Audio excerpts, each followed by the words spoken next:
Okay. I'm with Peter Nesbit here, and I always called him Pete, but when we came in today, Pat, the guy who does our podcast, is like, is it Pete or Peter? And I go, yeah, well, it's kind of both, but I always go with Pete, or P.A. Nesbit, right? That works Yeah, too. that works. That's what you see on the paintings. They always have that. That's the art name. Yeah, so why did you do that, by the way? I'm just curious. I must have seen some artists who had done it prior to the time when I was just starting out in the Southwest. Yeah.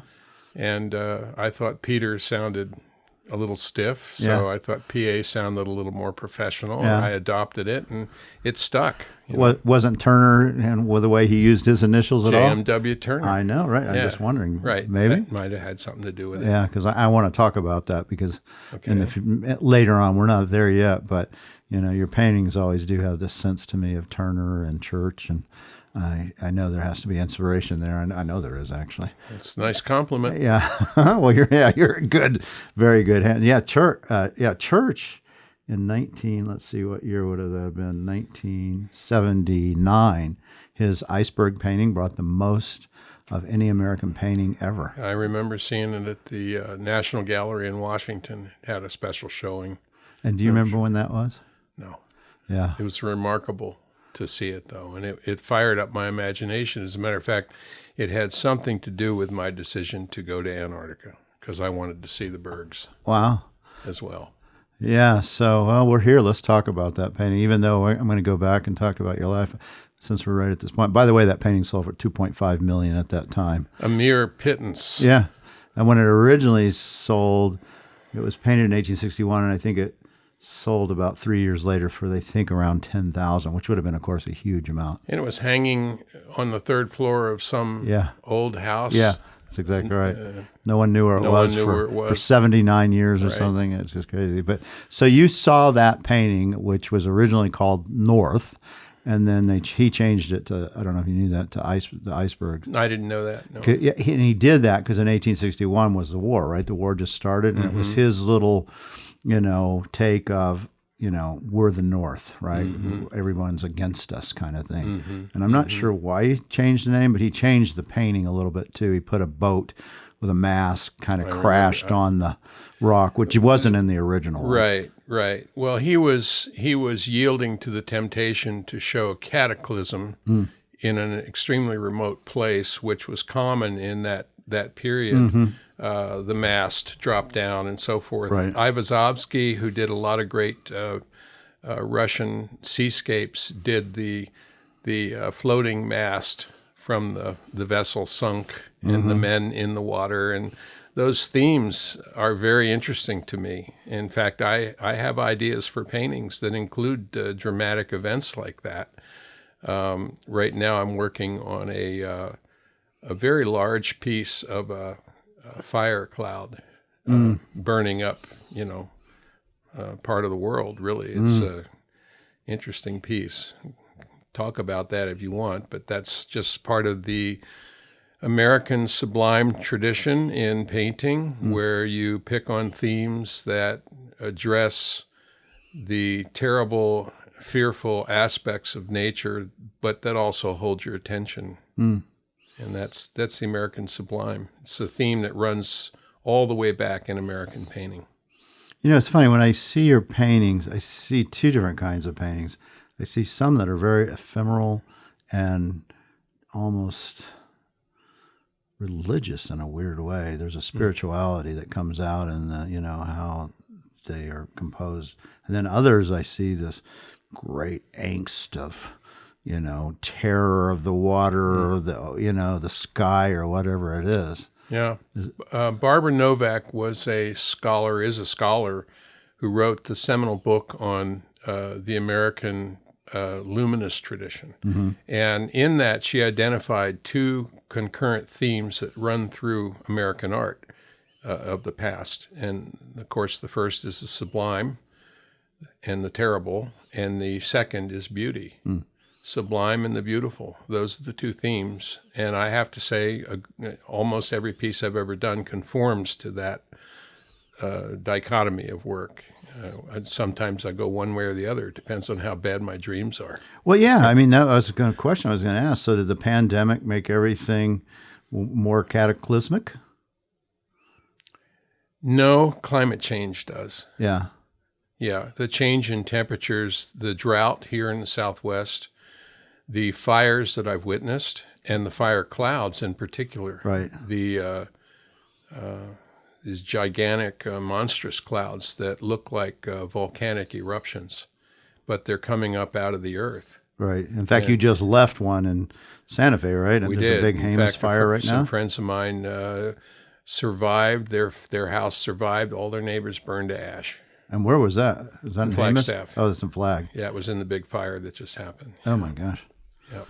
So when you experience that, that clearly affects you as an artist and what? Oh yeah. I mean, once you've seen one of those clouds in front of you, you'll never forget it. Yeah, I've seen it before. They're so big and they're so powerful that they create their own climate zone around them, and they actually walk in a funny sort of way. They leap forward, and as they leap forward, a whole new section catches, and then they join forces, and then it keeps walking that way.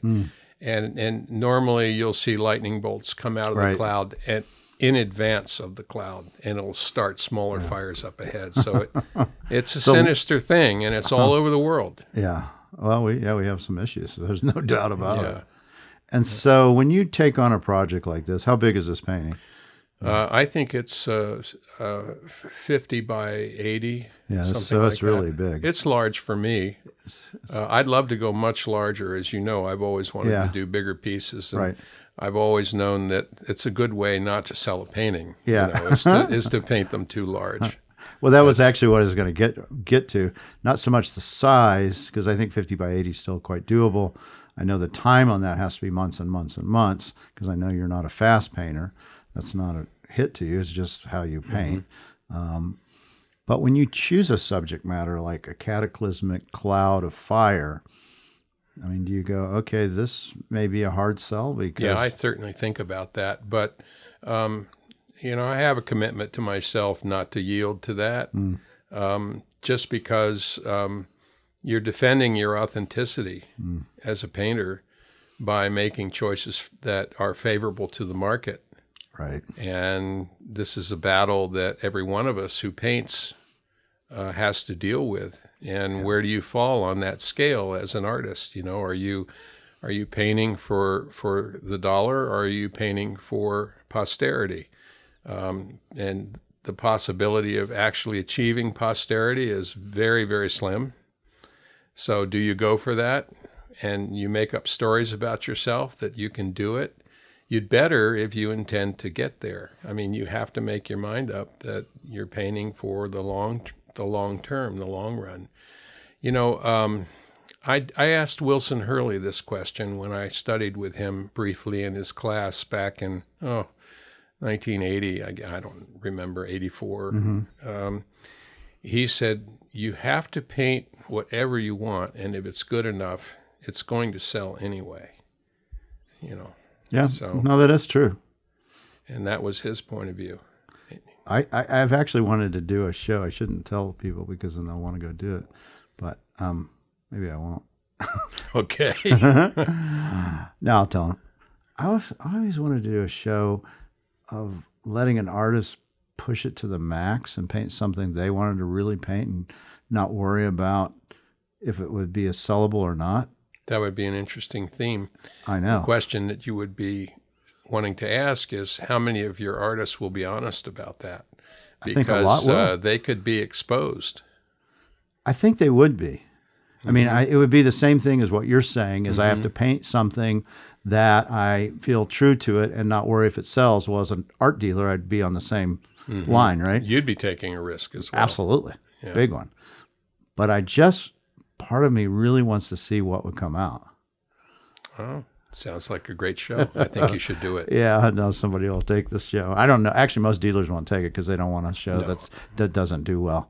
And I'm willing to take that leap of faith. You've got enough of a client base and enough of the PR power out there to pull that off. You should do it. Well, In fact, you would get interest from the museums as well on that show. Well, I think I would get the best out of the artists, actually. I think you would. That's the thing. I think they would go, okay, it's one painting, whatever, right? I can Right. do this, and I'm free to do it because, it's the show. So no one's going to give me grief that I'm a landscape painter and I did a sea of dead turtles, or whatever, Yeah. something that they always wanted to do or had seen or a vision. So it's interesting. Yeah, maybe that'll spur me on to do that show. I've been thinking about it for a while, Interesting. actually. Even enough to even have a title, but I definitely won't give that out today. So let's pivot and go to North Carolina, because that's kind of where you grew up, right? I grew up in Philadelphia. No, I didn't know that. Yeah. I learned something. I always think of you as North Carolina. I was born in North Carolina. My whole family was born in North Carolina, but my parents moved to Pennsylvania after the war. My father started a business up there. But And what was his business? What did he do? Well, he started out doing a number of things. He started a locker plant, whatever that is. It's a meat locker plant in New Jersey right after the war. He had fought both in the North Atlantic and in the Pacific. So he had faced the Germans and also the Japanese in both conflicts. Was he a Navy guy? Yes. Yay. And so when he got out, Yeah. he did this, started this business. It didn't do well, if I recall. I mean, I was 2 years old when he was doing that. But then he got into computers. He got involved with Burroughs, which was an old company in Philadelphia, and then Philco, which was another old company. No, I don't think Burroughs exists anymore, or Philco, but I think Burroughs might as a subsidiary that's gotten eaten up over the years. yeah. And he did very well there, and so we wound up growing up in a nice middle class, slightly upper middle class neighborhood. It certainly wasn't the first few houses that they lived in right after the war. They upgraded fairly quickly. I guess the point I'm making is my father was a real pioneer in sales of computers. He would bring home some of the original vacuum tubes that were used to make the ENIAC, which was the giant room-sized computer that today wouldn't even be 1,000th of a little teeny chip inside of my iPhone. Right. But in those days, that was one solid room, the size of a small house. And those computers were wall-to-wall, floor-to-ceiling, Right. and they punched out punch cards, and they did basic computations. And it wasn't lost on me that I don't know how many years ago it was that I was visited by Paul Allen of Microsoft before he passed away. And Paul Allen was very interested in my work and had purchased some of my work, and he came to my studio. Right. I knew that, actually. I didn't know I did know he was interested. He was also interested in Indian baskets and things. Was he really? Yeah.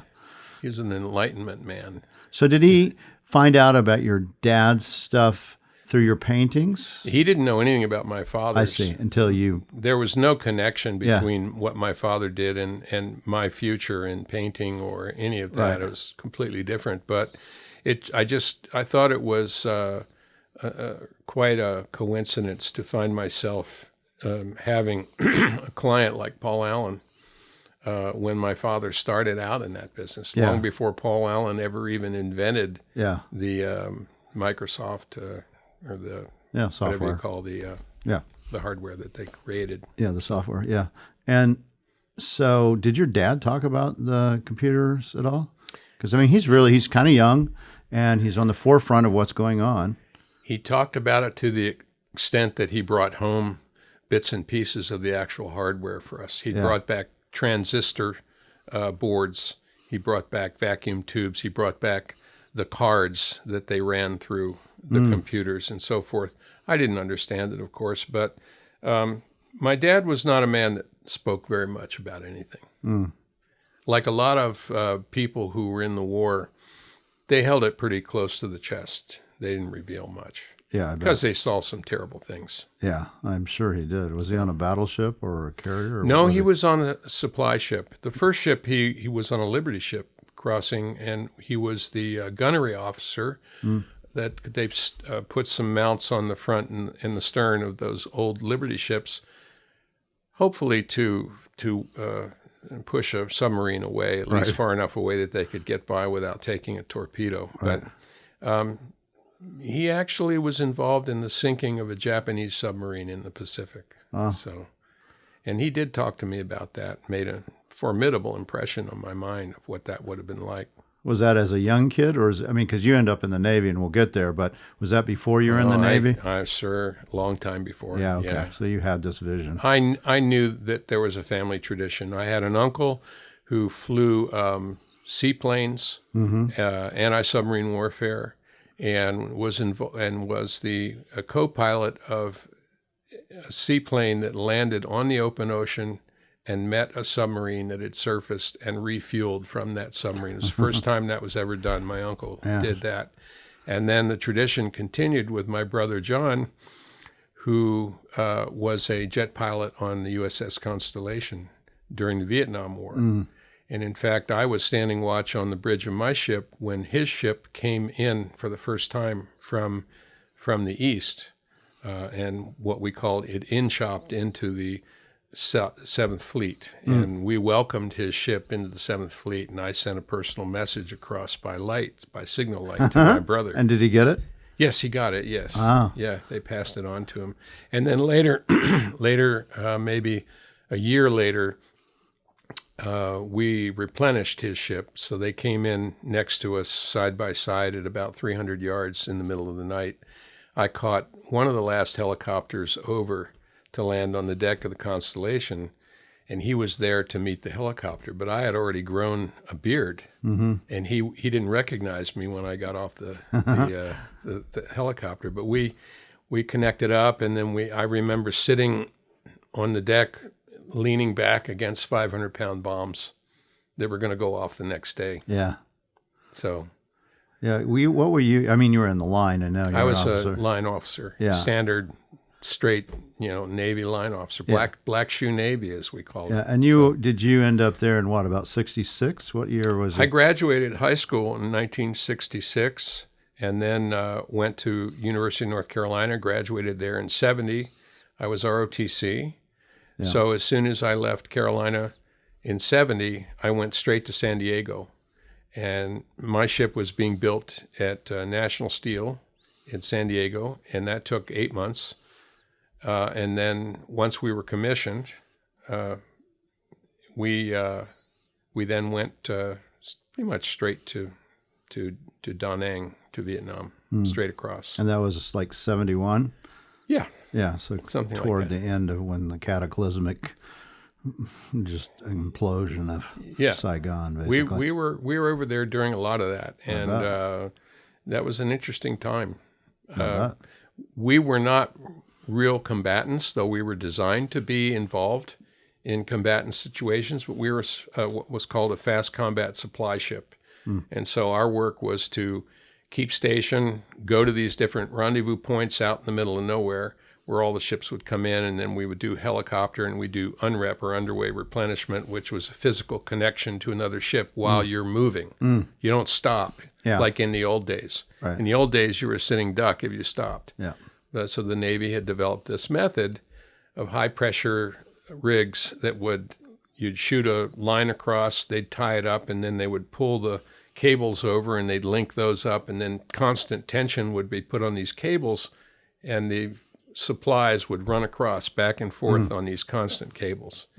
If they ever parted, they'd cut through a person like a knife through butter. Oh, I'm sure. Many times it happened, that there were accidents out there. Oh, I'm sure. Because you have ships doing this, doing this, right. and as they're doing that, you're trying to keep a constant tension on a 1-inch cable. It's impossible to do. They pay it out and they pull it back and so forth. And when things don't go right, they go, and I can only imagine. People get hurt. So. And was your brother older or younger? He was older, 4 years older. Okay, and he was a pilot.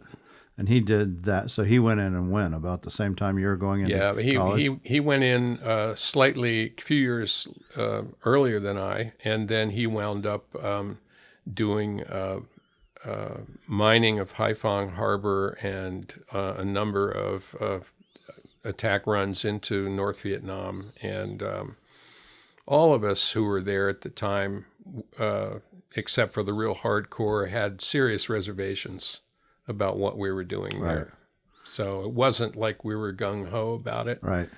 It's just we were in the Navy, and you're in the service, and you follow orders, and you go into and you do what you're designed to do, and that's just all there is to it. So when your brother went in, he went in first, and you're I followed. Yeah, but what was the conversations with your dad? I found sometimes these guys that were in World War II, they were like, they don't want their kids to go into to Vietnam. My father went out of his way to make sure that I went into the service as an officer. Mm-hmm. He was concerned that I was going to be drafted, and I was. My draft number at the University of North Carolina was 109. Yeah, you're toast. So I would have been gone. Yeah.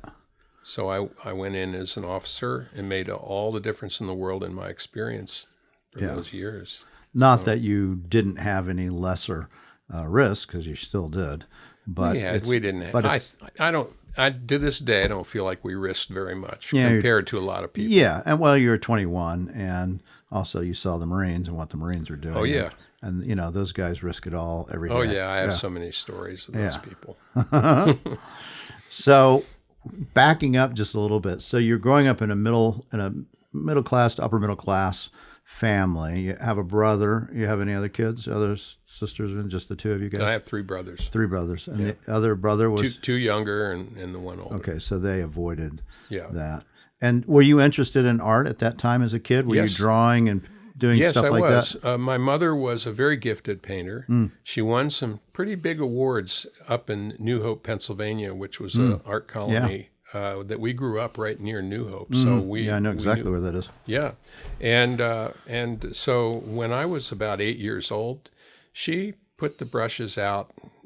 We started in casein, of all amazing mediums to start a young person out in, but that was where I started painting still lifes that she'd set up in a room. She'd put a spotlight on it and teach me about light and shadow, and she would proceed to encourage me to follow that path. And that's really how I learned to paint, doing still life. And then I had a great love of National Geographic magazine, so I would comb through piles and piles of them that my grandfather had collected over the years, and I would find scenes that were really interesting.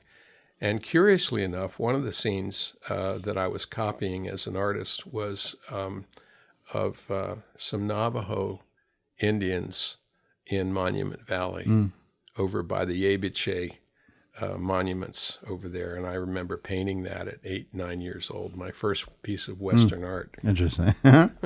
And so did you win any contests or get recognized by teachers? Sure. Yeah, what was that?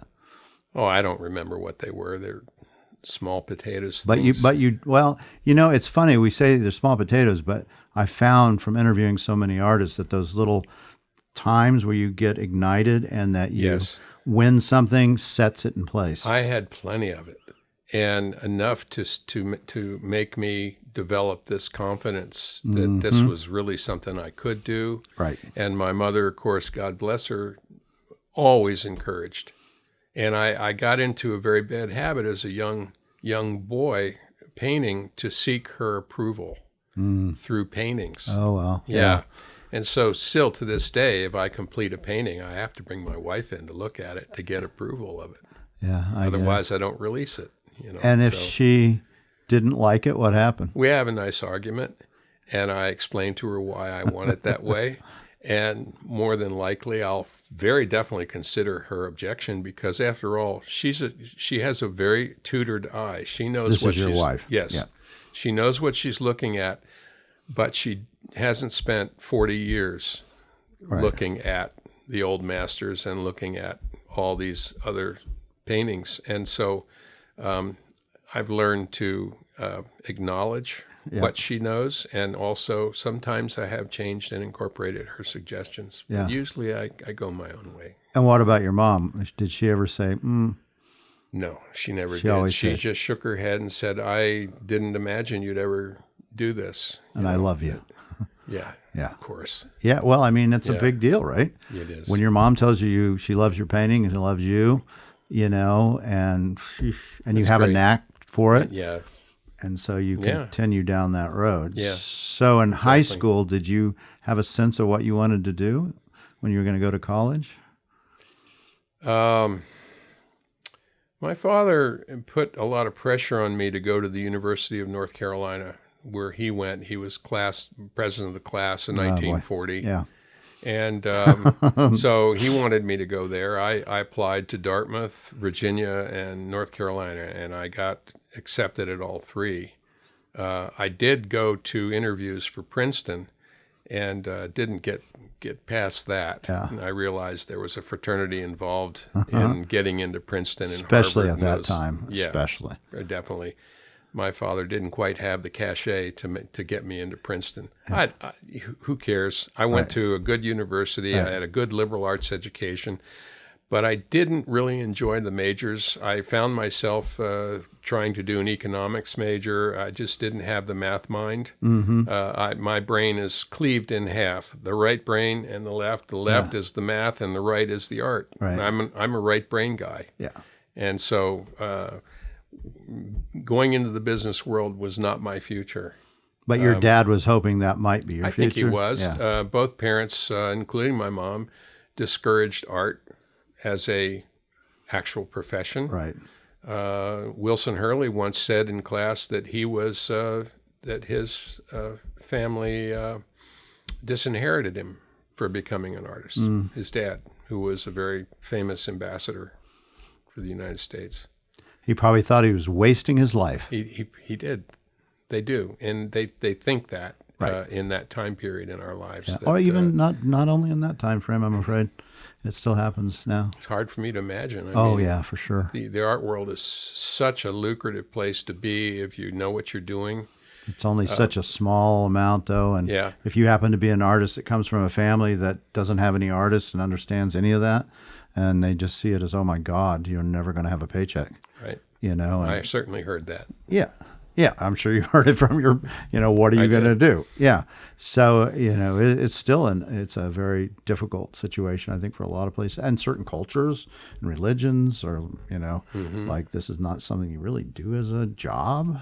How do you make a Well, living? it's How do you do a interesting. family? If you go around the world and you go to places like France or Britain, Italy, and you look for a comparable market to the Western art market, you're not going to find it. I mean, that just isn't set up that way, at least that I have discovered. I mean, certainly in France, I looked for markets over there, and I couldn't find anything where they would possibly yield anywhere near the price structure that I was able to have here Yeah. and live with. Well, this is, in my opinion, Western and indigenous art are the true American art form. I would agree with you. That's. I would agree with And you. I think if you went to any of those other countries and they go, and you show them a picture of the Grand Canyon, they're going to go, oh, yeah, that's the West. That's Western art. Yeah. They're not going to think it's done by some Japanese person, probably. If you ask an Italian asks you where you live. I just got back from Italy. I Yeah. spent some time there, and they ask you, oh, where do you live? Well, the United States. Well, where in the United States? And I say, New Mexico. Oh, New Mexico, Albuquerque. Yeah. Breaking Yeah, Bad. that's right. Yeah, that's exactly. Taxi drivers, you name it. Yeah. Everybody on the street, it's all Albuquerque. Yeah. They know Albuquerque. And that So, that showed Albuquerque in a lot of the ways it is. yeah, that's I can true. say that as a New Mexican, so Yeah. I can get away with that statement. So, what was your degree that you received in North Carolina? What was I took the easiest road out.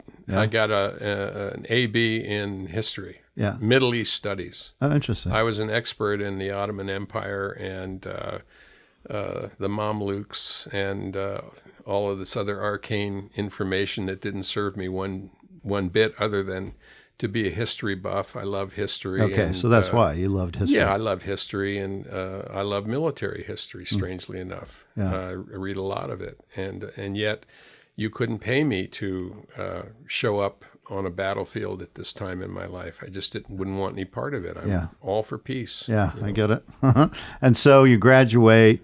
What year is that you graduate? From 1970? From the university in 1970, went in and was out in 74. My last 2 years in the Navy, curiously, I had an opportunity to present a detailed pen and ink sketch to the Secretary of the Navy when he was visiting our ship as a gift of the ship, with requests for change of duty to do artwork for the Navy.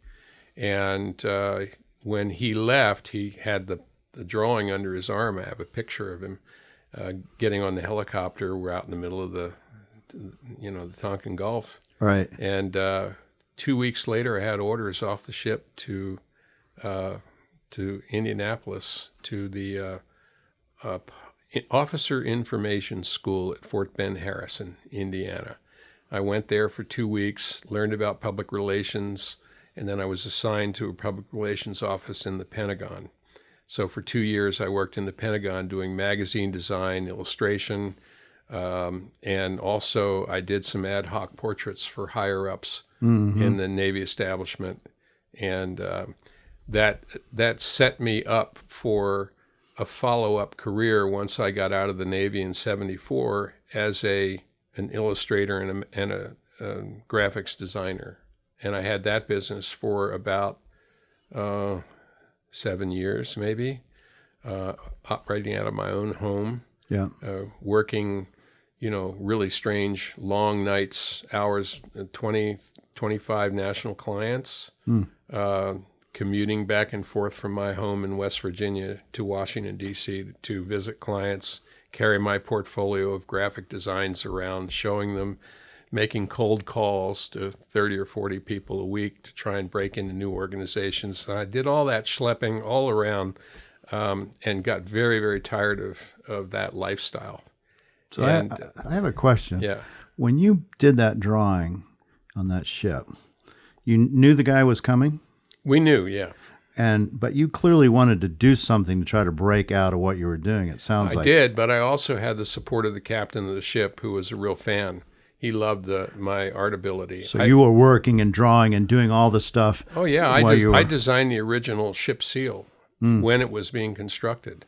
And that's how the captain of my ship knew that I was an artist. And there are a lot of people that I served with who laugh today about me being an officer on that ship. And they just one wrote an essay about me, said that the uniform just didn't fit quite right. You were an artist, and you were doing artist stuff. I was an artist pretending to be a military officer. That's so funny. I would wind up creeping down late in the evening down to the bow of the ship and poke my head through the bowsprit and just look at the waves breaking off the bow. And you say, there's Nesbit down there. He's laying flat out looking at the sea through the...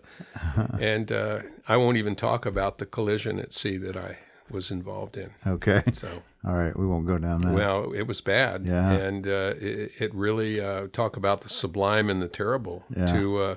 To witness your sister ship crash into you in the middle of the night. Yeah. And to see it slam up against you and dragging boats and all kinds of things off, and then looking down and seeing the sharks that had been drawn in by the loud noises. This is in the Mediterranean in 1970, 71. Fantastic experience. Fantastic. What am I doing on a ship and having a collision at sea? But you say fantastic. In what way was that fantastic? Well, I mean, you have to imagine you're in the dark. You're on a ship that's an island that you've been on for weeks and weeks and weeks. We were headed for Malta from Greece, and we were rendezvousing with a sister ship that was in the wrong place at the wrong time, and our ship didn't act correctly at the time in response to that approaching situation. In the Navy, we have something we call in extremis, a term that means you've reached beyond the physical capacity of the tonnage to stop what's going to happen from happening. Right. There's nothing you can do. It's a slow wreck in front of you. It's a slow wreck, and you watch it, and out of the dark, you see that bow coming in, and it opens up, and all of a sudden, here it comes, and then it hits their whistle, the six blasts, so loud, and then all of a sudden the crash, and you see the steel decks peel up, and these 1.5, 2 inch steel with non-skid on them, and they peel up red. There's metal turning red from the friction. Yeah. The noise is like freight trains, Right. going off the tracks. It's just crazy. So for me, it was, oh my God, look at this is a fantastic thing Yeah. to experience. So those kind of things give me this energy about big forces in nature. But never forget, when a thunderstorm happens, or when big wind sets up shop, or when, you name it, when something is out of control in nature, that's what that feels like. It's a time to batten down the hatches and hold on with all five, or 10. Yeah, that wreck is in all your paintings in a weird way then. Yeah, I hope my paintings have migrated away from that. No, but in a extent. weird way, it's there, I bet, in a weird way. There's some seriousness to Yeah. it, I guess. Yeah, I would think. And the fantasticness of it. Yeah, because it is. Yeah, I'm sure it is. I mean, look at early American painting. They're painting thunderstorms all the time. Yeah, no, it's true. So All of them. Salvatore Rosa's paintings. So and of course, you go back to Europe and go to Turner. My God, Yeah. everything's wreckage. Yeah. In Turner, And even Maynard Dixon, these massive clouds. absolutely. That are just, sculptural. His stuff's fantastic. I love his stuff. The man had a phenomenal sense of design, Yeah, he did. and he knew how to go out into a landscape and bring back the essential. Yeah. Yeah, he did. And he could draw. He could draw. So you do this where you're working for clients, and you do this for how many years are you doing that? 7 years. That's a long time. Yeah, And that's a grind, too, it I'm was. sure. I got tired of it. Yeah. And so what caused you to go, I got to do something else? Interesting. One afternoon, I was out cutting the lawn. I had a nice house in West Virginia, paid for by Graphic Arts, and a jet went overhead, and it had a contrail, and it went directly into the sun. It was setting in the west. I saw that line across the sky going west, and I had already been thinking about it. And I made a decision right there when I saw that jet go over. I said, I'm going to. I mean, it was that snap, just like that. It was a sign. It was, and I felt it that way. And so my house went right up on the market, and within 6 months, I was heading west with a moving van. I moved straight to Scottsdale, where I joined forces with my photographer friend, Jody Forster. We lived together in a house out in East Mesa, and we began to travel down into the Pinacati region below the border, where we first started working together, not really as a team, but as two individual artists pursuing similar things in our art forms. And it was probably the richest exploratory time in my life to be out there working under those conditions. And so how old are you, 35-ish? At that time, that's a good question. I'd say my late 20s. Okay. Yeah. So what year did you leave West Virginia? That'll tell us when it is. 1988. So Does that sound right? No, not 88. 1982. 82.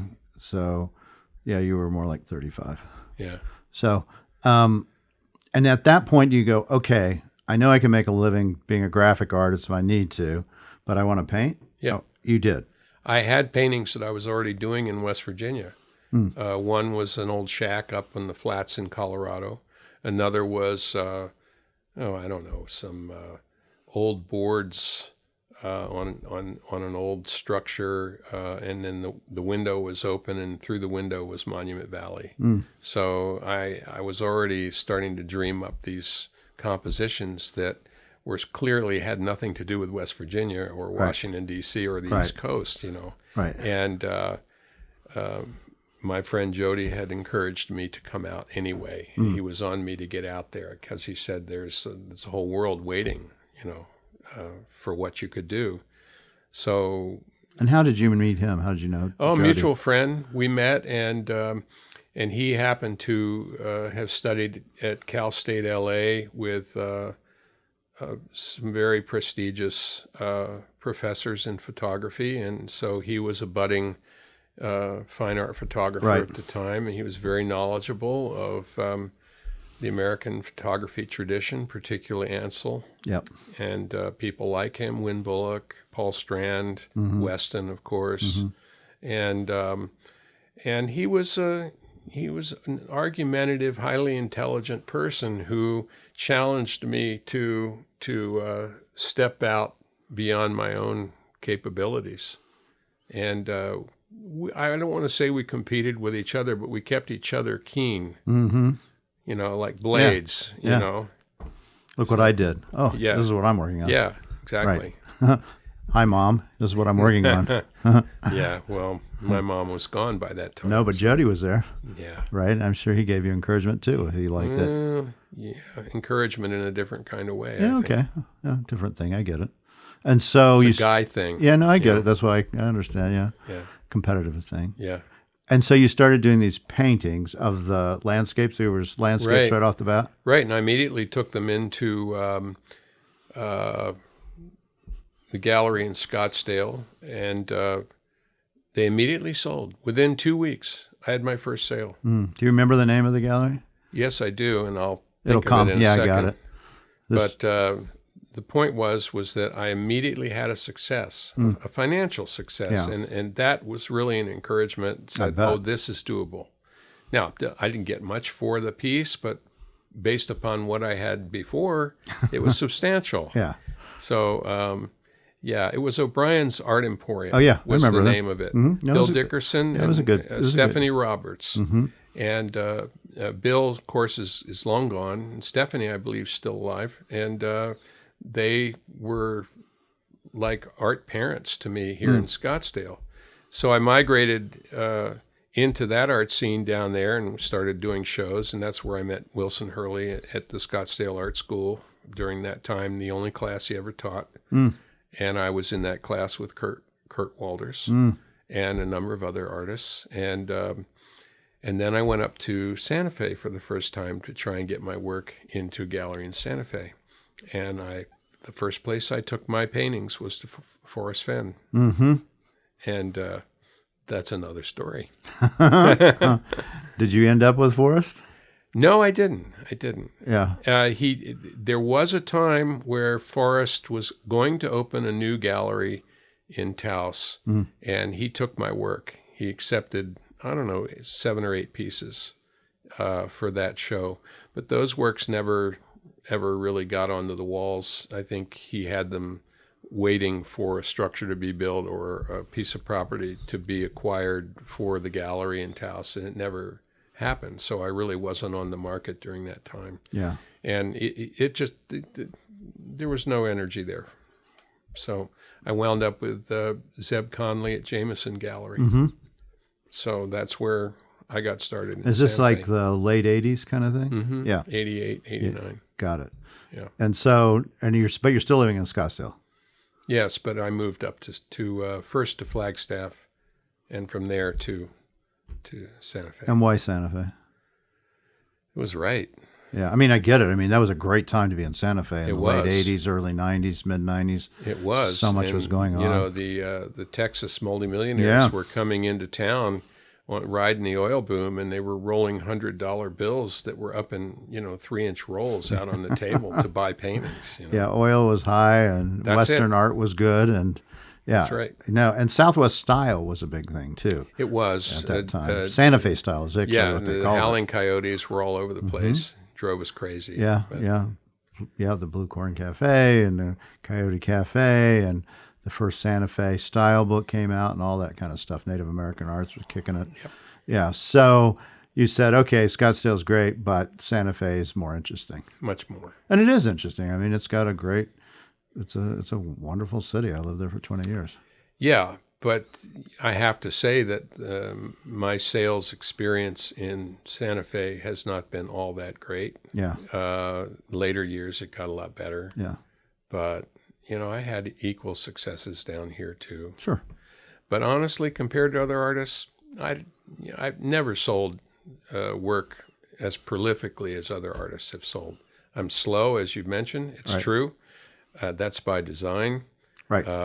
And Well, it's probably construction too, it's right? by construction. And the process of pulling a piece together is an elaborate procedure for me, painstakingly so. And lately, I'm trying to throw that off. I'm trying to go more directly and more spontaneously. So I'm studying not the Impressionists, but I'm certainly studying Barbizon. I'm studying Corot. I'm studying, a lot of different painters who had the facility to directly go for what was happening in the light and in the day and in the space. And that's really interesting to me now. Back then, the old days, I was thinking about Frederick Church. I was thinking about Bierstadt. I was thinking about the big paintings, the grand scene, the giant, magnificent, Hudson River School. Right. And what do you think you switched? Well, you're not switched, but you're embracing this other, more spontaneous, even i.e. faster way of painting. I feel so much better in the presence of a painting that has more spontaneity in it than in my earlier pieces. Interesting. I'm not going to diss on my early work. Every artist has to walk before they, or crawl before they walk. But in truth, it's when you step back from the thing and you look at it and you see whether it speaks that understated language that's not as obvious, and that you're not getting your excitement off of some spectacle, some spectacular effect, some trick that catches the eye, but you wind up being flatlined soon thereafter. I've always said you have to have 3 dynamic reads on a painting for it to be successful. The first is your very first read, which is the aha, oh my God, this is great. The second is let's take a closer look and see what's going on in this. And the third is you've come back a year later and you have the same response. Yeah, same aha and everything. All of those, yeah. Interesting. That's when the paintings have reached their potential, or they're starting to reach their potential. And the really great painters that have been on the world have always created that, even in their lesser pieces. But their great works, you don't even go through that. You just stand back and they resonate off the wall. They have a life energy of their own. I mean, if you can look at a Rembrandt portrait for the rest of your life and it will never lose its power. That's the greatness. And that's what you strive for in each painting? Well, we do, but, I have my cynical friends have said, if you chase the masters, you'll only see their tails. And I say, what glorious tales they are. Do you think you're a perfectionist when it comes to painting? I used to be. I think now, yeah, I'd rather the imperfection break through. Interesting. Yeah, I asked that question because of the time I came to your studio, which you didn't remember beforehand, but I remember when I first met you. You came. No, I don't remember actually. Well, Did you bring Don Haggerty into my studio? Was that when I first met you? So, when I first met you was through Don Haggerty, actually. Okay. Leading the West book had just come out. Correct. You were on the cover of that book. Piece of luck. No, I don't think so. It was an amazing piece of good luck. It was an amazing painting. It was a little 12 by 16 kind of a thing, and it filled the whole image up on the book cover. No one was more shocked than I to have seen that. And and I was going to have a show that incorporated those artists that had made that book, and he had given me your information, and that's when that began. So that's probably like 1996 maybe, or something like that, maybe even a little earlier, somewhere like in that time frame, which is a long time ago, actually. Yeah, now it was. And so I fell in love with your work, and I thought it was genius, and still do. Nothing's changed in that respect. That's a wonderful compliment. Thank you. Yeah, it's a long trip. But I remember going to your studio in Santa Fe one time, and you were outside, and you had a truck, and it was stacked with paintings, but not in a good way. Yeah. In a tossed, hazardly crappy way. And I was like, Pete, what's going on, man? And you said to me, these aren't good enough, and they're my early stuff, and I don't want them out there. I'm taking them to the dump. Yeah. And I said, let me go through them. And I started going through, and there were some really nice pieces, and I was like, there was some junk in there too. Probably. I didn't go for the junk. I left whatever it was, but there was some that I refused to have you take to the dump. I like, keep this one. I think keep this one. I think it was Picasso that once said, "To destroy is to live." Yeah. And obvious meaning of that is by eliminating your lesser pieces. Once you leave the planet, what's left is what defines your legacy, not the other stuff. If the other stuff is around, then the academics and the people who like to go through stuff will make decisions about your value or your importance as a painter. And if you have an eye for any kind of posterity, the Drac has to go. That's all I can say. Well, Remington did it. Have to do He got rid of a bunch of stuff. Yeah. I do it periodically. One of the ways I do it is I sand a piece down because I found and I've learned through study of materials and methods that a sanded painting surface still allows some of the energetic from underneath to come up into the new piece if you leave enough on there. But you don't want to leave the actual structured painting because it serves no purpose other than to distract in the final piece. So yeah, and do you do that often? Probably not, right? One out of 5. Well, that's a lot. That's 20%. Yeah. Yeah, that's a lot. Yeah. Yes, There's another reason why I don't have that many pieces because I'm killing a lot of them. Yeah. It's just I just don't want them dogging me. Yeah. I'd say I have just finished doing an archive study of everything I ever painted and sketched, and everything is now is digital. Everything is in a file, and I look at all of that work, and I can honestly say, I would say at least 25% of it I'd like to destroy. But they're owned by people. Yeah. Whose names shall not be mentioned. Right.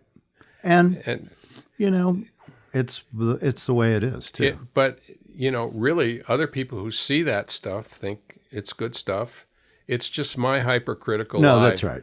I'm a hard critic, and I'm hard on other artists too, but I'm harder on myself. Yeah. But there's an art to criticism. You don't tell other artists what you think of their work. I like to have an artist ask me 3 times. You know, it's a silly little rule of mine. Ask me 3 times, and then I'll tell you what I think. But I will never criticize an artist's work in a negative way. Yeah. And I learned that by dragging my art around New York City, trying to get in a gallery in New York, and being brutally handled by certain people in certain galleries. And then I finally showed up at one particular gallery. It happened to have been the Kennedy Gallery in New York. Yep.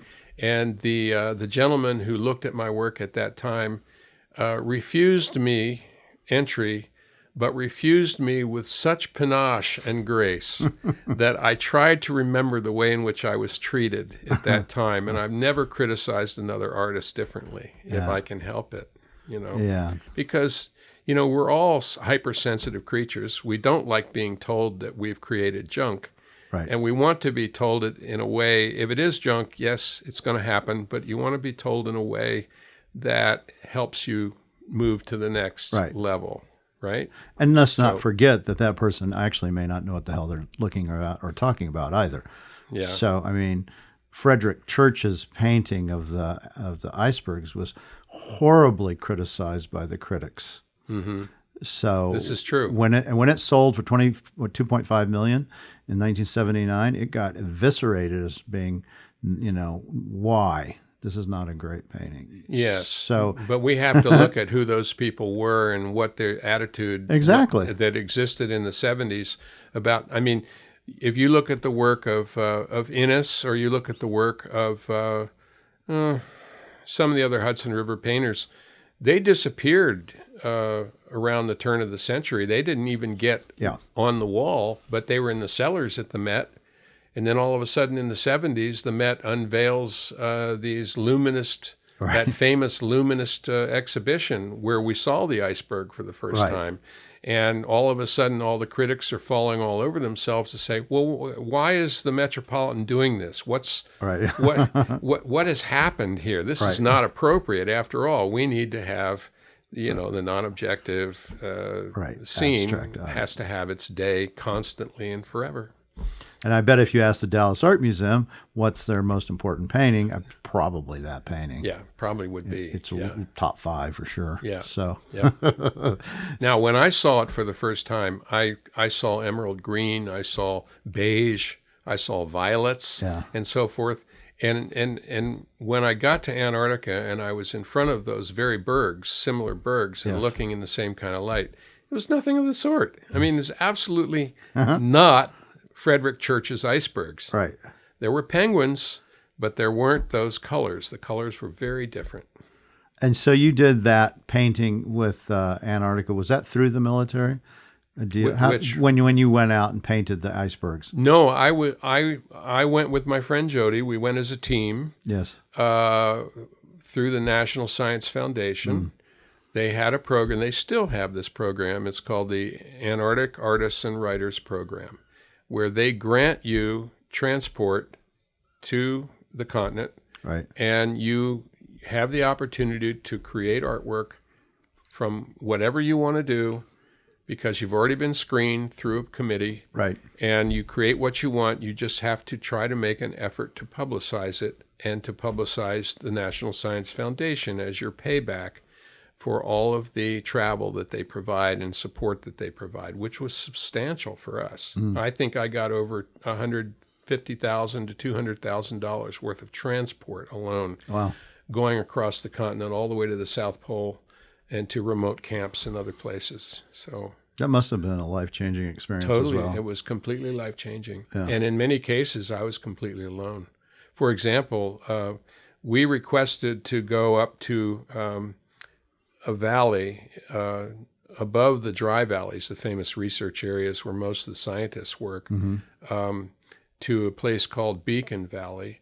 Beacon Valley was named because there were 2 notches in a mountain that the sun would get to a certain place in the summer, austral summer, and shoot a giant ray of light straight out.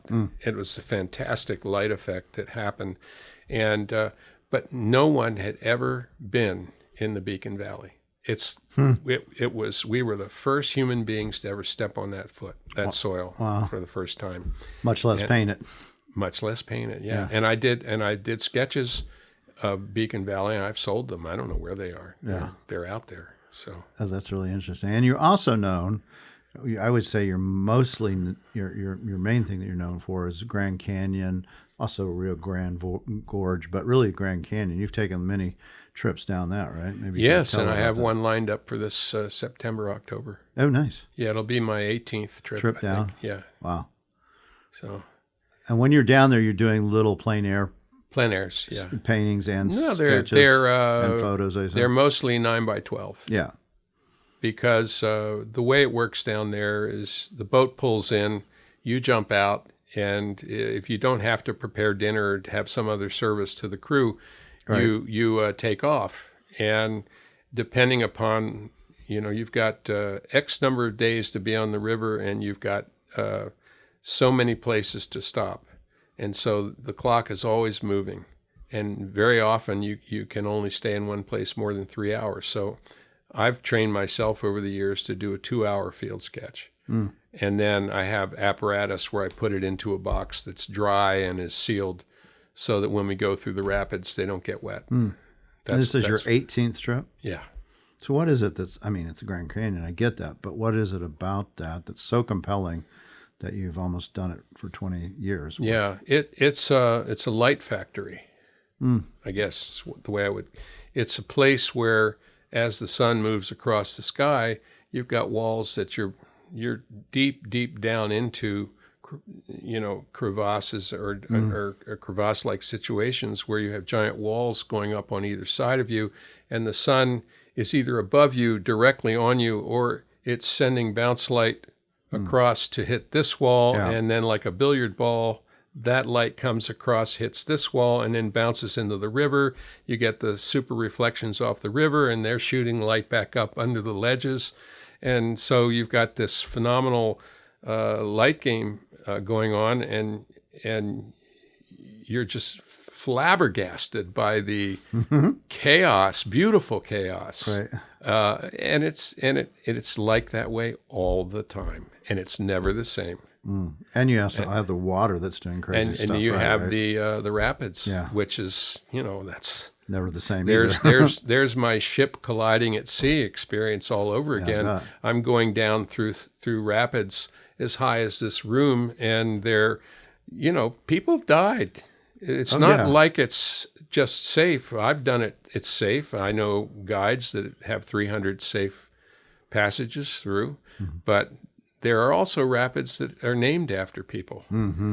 And you don't want to be named after anything in the Grand Nisbet Canyon. Falls. Though it might lead for posterity's sake if you did get one of those, I must admit. Have you painted Canyon de Chelly much? Not much. I have done it, of I course. get that same feel from Canyon de Chelly in a weirder way. Yeah, it's very different. I hired a guide. You have to hire a guide to get down in there. A Navajo guide, $125 a day is what I think I remember paying when I went in there. But he wouldn't camp out with me in my truck down there. And I inquired why, and he said, because we don't camp out in the open at night. Yeah. And that's when I started learning about skinwalkers and all of their concerns. Yeah. So. There's some, you can go down there. There are some, Dene, that have hogans you can actually stay in. Yeah, I bet there are. And I've camped out at the bottom, and that is an awesome experience to wake up in Canyon de Chelly. Yeah, it is. Well, anything Navajo. I mean, really, I had a friend. I haven't been in touch with him in a long time, a Dene artist, and he and I went out and spent a lot of time painting outdoors. He was very good, and one of the things that he asked me to do was to stand in for the white race in a ceremony during the bicentennial. On the res, they were celebrating the bicentennial of the United States, and so they had a ceremony that they were going to do out there, way, way out there, not just anywhere near any state highway. Right. We're talking, old roads that go for hours. And I remember traveling with him out there, and I was the token white man. So I was going to be part of that ceremony, and obviously I was not being cast in a good light. Right. So I remember walking in there with all the old people all around in a circle, and my friend would tell me, he'd say, shake everybody's hand. Right. And I shook everybody's hand, and I sat down, and then the ceremony began, and everybody had got up and had a comment about something that happened in the last 100 years that was related, traumatic or related for them, and they would look over at me and point their finger at me. Yeah. And then I was asked to speak. Oh, man. And I got up and I apologized for the white race, for the long walk, and for whatever else we did, destruction of the orchards in Canyon de Chelly and Kit Carson and all, Yeah. And how did that go over? They loved it. Yeah. They loved it. One woman, at the end, she came over, walked over and spoke Dene to my friend, and he said, she wants to marry you.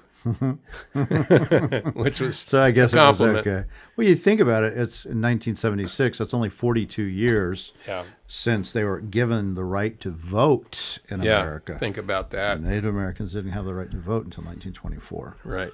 Which is just shocking when you think about it. So things are changing, though, and things have changed a lot since 1976 too, and in a positive, good way, I think. Some might say no, but I feel that there's definitely movement in that way. So you've also done the Eiteljorg now for many years, and you won a major award there too. You were the You were the main artist for that year. Well, I had they have about 6 awards, I think they give every year, right? And at different times, I've won all of them. All of them. Yeah, I have them all. That's hilarious. But that's nice. I'm very grateful for that. But the great thing that they did for me is they selected me to have my own retrospective. That's what I was getting at. Yeah. And that was a pivotal experience in a beautiful exhibition space, right, to have hand-picked pieces from the last 30 years. Yeah. All there together. Yeah. Oh man. Uh-huh. You don't get anything better than that while you're alive. Yeah, that's right. So Have you? So what's next for you? You know, you're into the last quarter, like we all are. God, I hope I have more than that. But well, a quarter is 25 years, so well, yeah. Anyway, the point I hope is, I have that many. yeah. So For me, as I think I mentioned before, I want to get deeper into the work. Not so much in the detail or in the structure or the defining of things. I want to show relationships that speak a deeper language. Now that I can't really put words on that. It's a sense of. It's what we say. It's a sense of something. You know, what is that? So, for example, when I was in Italy, I stayed at a place that had some old olive groves. And if you've ever seen an olive tree that's over 150 years old, they're like gargoyles. Yeah, they're very phenomenal. And when you walked in the high grasses and you walked in between those lines of old trees that were planted in the 19th century, you're in the presence of living things. They have this living energy. And there's definitely a relationship that you feel between those trees and the sky and the light there. How do you do that? You know, you tinker around with paint and canvas until something says, oh, that sort of works, you know, and you push into that. And then at the same time, I'm going through all my old books. I'm looking at French Barbizon, and I'm looking at how they handled those trees. And I went straight to Corot, of course, because his trees were lyrical. Well, these trees were lyrical too, but they didn't have the long branches like Corot's trees have. And they didn't have nymphs and satyrs and idols at the base of the trees and, you know, and all of that good stuff. These were just living creatures under the sky, under the Italian sky. Still producing, too, Still by the way. producing. Yeah. I feel the same way about Saguaros. I love them. Yeah, I mean, you paint them. They're the hardest things to paint. Yeah, you've done. Yeah, they are. They are. There's nothing harder than a saguaro. No, I agree. I've gotten this reputation somehow. I don't know exactly how, but judging artists' ability on whether they can pull off a saguaro or not, because I think it is just that. It is the hardest thing to try to paint. Maynard did it. Maynard did it. He didn't do a ton of them, but he did do it, and he did it very successfully. You know, the one that you had with the arm, you know, I mean, that was such a successful painting. They're very difficult. Yeah. Yeah, I love them. Yeah. I love anything Sonoran Desert. Yeah. You know, just being down here in the last few days, the breezes and the sound of the doves, the color of the Palo Verde in bloom. Yeah. You could go and sit underneath one of those Palo Verdes and fall asleep, and you'd be in a dream space. Yeah. As long as the rattlers didn't hit you. Yeah, or the allergens don't kill you because they're all just bright yellow right now, just a mass of yellow. Yeah. So what would you tell as we close up? What would you say to young artists that maybe they're in that position of starting off as being an artist? Any suggestions or any words of wisdom? You know, you've done this for 40 plus years now. I would ask those artists to ask themselves, why are they interested in that? What is interesting to them? Why do they want to do it? And what do they know about the other artists who've lived in the past who've already done it? And have you studied those old masters? And do you know why that work is as enduring as it is? I mean, these are questions that young artists generally don't think about. Yeah. They're looking at the hurdles they have to get over just getting into a gallery. Yeah. Which is a primary, self-defeating thing if you don't have the resilience to keep trying to get in, because you're going to get refused. Yeah. And it's the refusal and the response to the refusal that defines whether or not that artist endures. Yeah. So I think that's right. Luckily, for artists today, they do have other outlets, not just galleries, that they can try to do it on their own through social media. And I would advise those artists, by all means, do not come out too early. Yeah. There's nothing worse than a striving artist who puts their work out, publishes a book or does some self-publishing, does a show and proclaims themselves to be the new walking god of painting when their work is just not there yet. Yeah. So much still to learn. Yeah. So It's hard to do, I'm sure. take your time. Yeah. Take your time. Work on Be your craft. patient. Work on your craft. Yeah. Get really good at it. And then when you want to get into a gallery, I would say look at the best sellers in that gallery. Who's the champion in that gallery? Mm-hmm. And is your work as good as that? And then if your work is approaching being as good as that, what is their price structure? Right. Can you undercut that price structure enough that you actually have an appeal on the bottom line to a client? Yeah. And to a gallerist. You or come some in gallerist. low. You have to. Yeah. Within reason. Yeah, and the other piece is don't raise your prices too fast. Yeah, that can be a big killer. That can kill an artist's career because they raise it too fast and it's very difficult to go backwards. Yeah. Yeah. And I will say, I think for the price structure, for me, I would actually throw it almost a little differently from my perspective. And one of the things that I see is that artists price themselves too low. Beginning artists, good artists, but they think that by pricing themselves low, it's going to be enticing to the gallery and they're going to sell lots of paintings.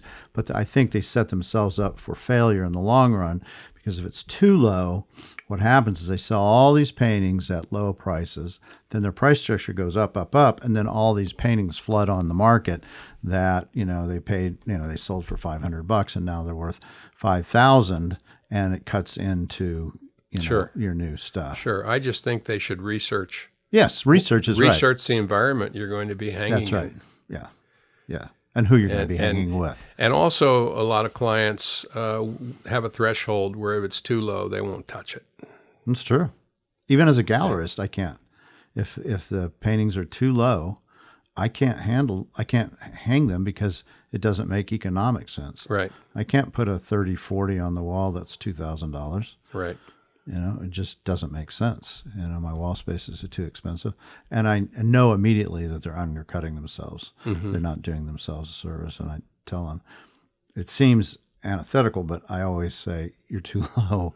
Generally, you're too low. You need to raise your price structure. These days, add another zero. But I don't mean that, of course. But it is, pricing is a critical component. Yes, it is. And I think what you're saying is do your research. Just don't come up with a number. Have a reason for your... why your price structure is. Exactly. And if you're hanging with, people like yourself is, you're already at a different level. If you're hanging next to Pete Nesbit, your paintings obviously qualified to get into that gallery.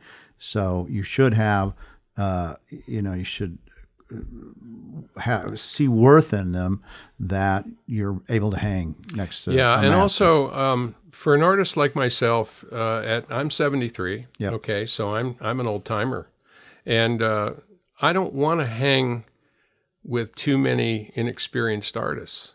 I just don't. I'd rather be in a museum.